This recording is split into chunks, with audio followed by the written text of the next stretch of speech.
Qu'est-ce que cette loi dit de la société géorgienne et du projet commun qu'elle pourrait porter ? Cette loi et la réaction à cette loi, en fait, montrent qu'il y a un dissensus très profond entre la société géorgienne, d'une part, et les autorités politiques. Le projet de loi avait déjà fait l'objet d'une résistance très importante dans la rue il y a un an, en mars 2023, et les autorités avaient reculé. Et cette fois-ci, elle tente à nouveau de faire passer ce projet. Alors, ce qui est intéressant, c'est de voir que, et on l'entend dans votre sujet, elle est décrite par les manifestants géorgiens comme étant la loi russe. C'est l'expression qui est utilisée. Pourquoi ? Parce qu'en fait, c'est un copier-coller à quelques nuances près d'une loi adoptée en Russie en 2012 et qui a été un des instruments très important d'ostracisation, de disqualification et d'ostracisation d'acteurs de la société civile démocratique russe, en fait. Pourquoi ? Parce qu'elle vise à obliger des acteurs de la société civile, dès lors que leur organisation, leur association serait subsidiée ou recevrait plus de 20% de leur soutien financier de l'étranger, à aller s'enregistrer comme agents étrangers. Et on sait qu'en Russie, depuis 2012, cette loi a véritablement été un instrument politique qui a laminé la société civile démocratique, ce qui veut dire que les Géorgiens,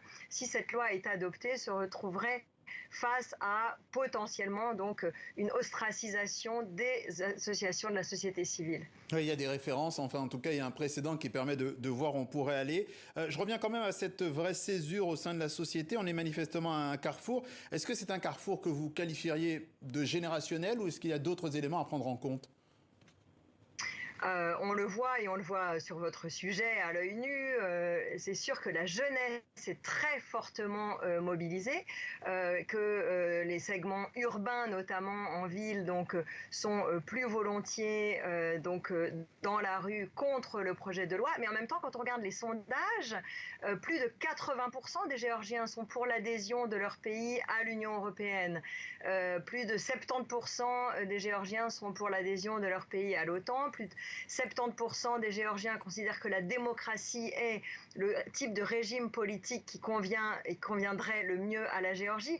Donc en fait, ça n'est pas simplement une minorité agissante. On voit bien que la population géorgienne est massivement dans une adhésion aux valeurs européennes. Alors après, le pouvoir manie une rhétorique un peu sophistiquée et on pourrait dire postmoderne. C'est-à-dire que d'un côté, avec le slogan pour les élections d'octobre, vers l'Europe avec dignité, en revendiquant donc le fait de continuer à aller vers l'Union européenne, en même temps, par cette loi et par différents actes politiques, il tourne le dos à cette logique d'européanisation.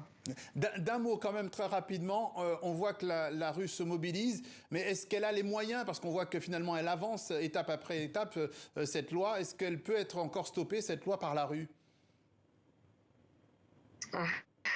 Alors, l'avenir très très proche va nous le dire, c'est-à-dire il est très probable que la loi passe. La présidente Salomé Zourabichvili mettra très certainement son veto, mais avec donc la majorité des voix, elle va C'est pas suffisant. Passer.